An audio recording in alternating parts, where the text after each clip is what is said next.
दोस्तों आज मैं आपको कद्दू यानी पम्पकिन के बारे में बताऊंगा कि कैसे कद्दू का पौधा हम लगा सकते हैं, कौन सा बीज यूज़ करना है, कितने दिनों में फ्रूटिंग हो जाएगी, कैसा खाद देना है, कैसे उसकी बेल चलती है, कैसे फ्रूटिंग होती है, कौन से मौसम में लगाया जाता है। इन सब के बारे में डिटेल से आज मैं आपको बताऊँगा।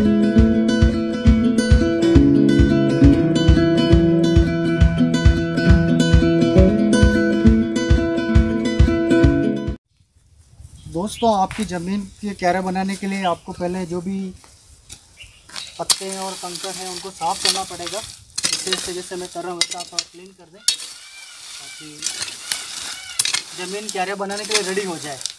तो इस तरह से आप जो भी थोड़े कंकड़ पत्थर हैं उनको साइड में कर लें। और यहाँ पे मैं आपको बताना चाहूँगा कि अगर आपकी ज़मीन टाइट है और आप उसमें खुदाई नहीं कर पा रहे हैं तो इसके लिए आपको ज़मीन के चारों तरफ छोटी छोटी क्यारियाँ बनानी पड़ेगी। ऐसे चारों तरफ ऐसे बाउंड्री बना लें फावड़े की मदद से, और 1 या 2 दिन तक पानी देते रहें, जिससे कि वो ज़मीन अच्छे से गीली हो जाएगी और आप आसानी से क्यारियाँ रेडी कर पाएंगे, आसानी से खुदाई कर पाएंगे। आप देखिए ये पैकेट है कद्दू का, यानी कि पम्पकिन रिसर्च फार्मिंग 1285। ये हमने फर्स्ट टाइम ख़रीदा है और देखते हैं कि कद्दू लगाने के बाद कैसे कद्दू लगते हैं, वो सारा एक्सपीरियंस मैं आपके साथ शेयर करूंगा। और इसके बीज कैसे होते हैं, देखिए आप इसके बीज इस तरह से थोड़े से बड़े होते हैं, इस तरह से बीजों का आकार होता है, थोड़े से बड़े साइज़ में होते हैं ये बीज। अगर आपके पास बीज अवेलेबल नहीं है तो आपके पास जो वेजिटेबल्स बेचने के लिए आता है उससे आप कद्दू ख़रीदते हैं। तो कद्दू ख़रीदने के बाद उसके अंदर जो बीज निकलते हैं वो बीज भी हम यूज़ कर सकते हैं, और बीज इस तरह से निकलेंगे। वो बीज आप क्यारियों में लगा सकते हैं और कद्दू के फ्रूट प्राप्त कर सकते हैं। तो कद्दू के बीज क्यारी में लगाने के लिए आपको एक लाइन ऐसे बना लें, ज़्यादा गहरी नहीं करें, इस तरह से आप लाइन बना लें। ज़्यादा गहरी नहीं करनी, उंगली की हाइट तक आपको इसकी क्यारी को बना लेना है। और ऐसा करने के बाद कोई पत्थर आ रहा तो उसको हटा लें, साइड में कर लें, और बीज लेकर इस तरह से आप डाल दें और ऊपर से मिट्टी से ढक लें। और 1-1 फीट की डिस्टेंस पर आप ये बीज लगा सकते हैं, जैसे कि मैं यहाँ लगा रहा हूँ। इस तरह से आप लगा लीजिए और मिट्टी से ढक दीजिए। ये देखिए आप क्यारी में ये कद्दू के पौधे अंकुरित होकर बढ़ गए हैं। ये 4 दिन का रिज़ल्ट है। 4 दिन पहले हमने इसको क्यारी में बीजों को लगाया था और आज देखिए ये इतने बड़े हो गए हैं। आप देख सकते हैं इनकी ग्रोथ कितनी हुई है, बहुत ही शानदार ग्रोथ हुई है इनकी। अब मैं आपको बता रहा हूँ ये पौधे कद्दू के ही हैं, जो कि 10 दिन का रिज़ल्ट है। ये 10 दिन में देखिए आप इतना बड़े हो गए हैं। काफ़ी अच्छी ग्रोथ देखने के लिए मिली, बहुत ही जल्दी बढ़ रहा है। ये देखिए आप, ये जो पौधे हैं वो 15 दिन का रिज़ल्ट है। इनकी हाइट थोड़ी ज़्यादा बढ़ गई है 15 दिन में, अच्छे खासे बढ़ गए हैं। देखिए कद्दू के पौधे हमने 10 दिन के तो देख ही लिए हैं। अब कद्दू के पौधा जो है वो पौधा बेल चलती है। आप देख सकते हैं वहाँ से लेकर यहाँ तक ये बेल चल रही है। तो जब भी फ्रूटिंग होती है तो सबसे पहले आप जानते हैं कि फ्लावर आते हैं, फ्लावर आने के बाद फ्रूट लगते हैं।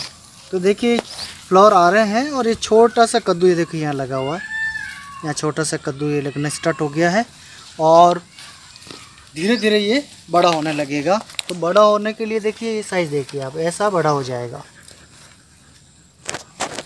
और फिर इससे भी बड़ा हो जाएगा। जैसे जैसे डेज़ आगे बढ़ते रहेंगे तो इससे भी बड़ा हो जाएगा। तो ये हमारा जो फ्रूटिंग का रिज़ल्ट हमें 45 डेज़ के बाद मिला है। देखिए कद्दू कितना बड़ा हो गया है। दोस्तों वैसे तो कद्दू को लगाने का राइट टाइम मार्च अप्रैल है, लेकिन अभी तक आपने नहीं लगाया तो अभी भी इस समय भी आप इस कद्दू को लगा सकते हैं।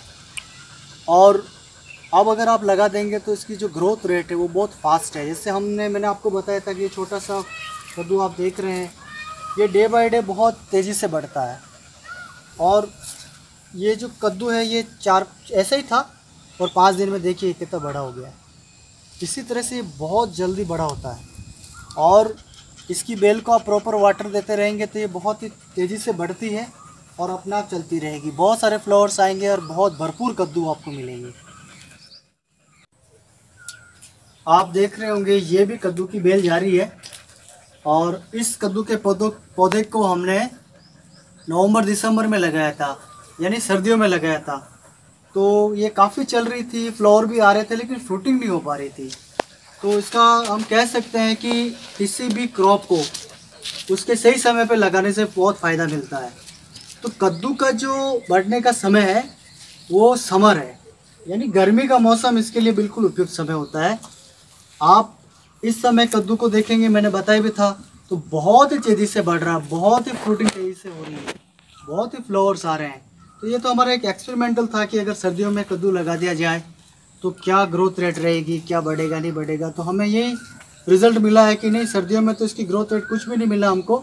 हाँ, ये राइट टाइम है, इस समय लगा लेंगे तो आपको बहुत ही इसका बेनिफिट मिलेगा। अब बात करते हैं कद्दू के बीज कहाँ से लाएंगे। तो आपके घर पे कद्दू बेचने वाला आ रहा होगा, मार्केट से आप लेके आ रहे होंगे, तो उसमें से जो बीज निकल रहे हैं वो भी अभी लगा सकते हैं आप, और आसानी से 45 डेज़ में फ्रूटिंग प्राप्त कर सकते हैं। तो चलिए दोस्तों, आज मैं बताता हूँ आपको कद्दू के खाने के फ़ायदे क्या क्या होते हैं। तो कद्दू अगर आप घर पे लगाएंगे तो ऑर्गेनिक तरीके से लगाएंगे तो आपको ये ट्रस्ट रहेगा कि ये केमिकल से पकाया हुआ नहीं है और सीजनेबल है।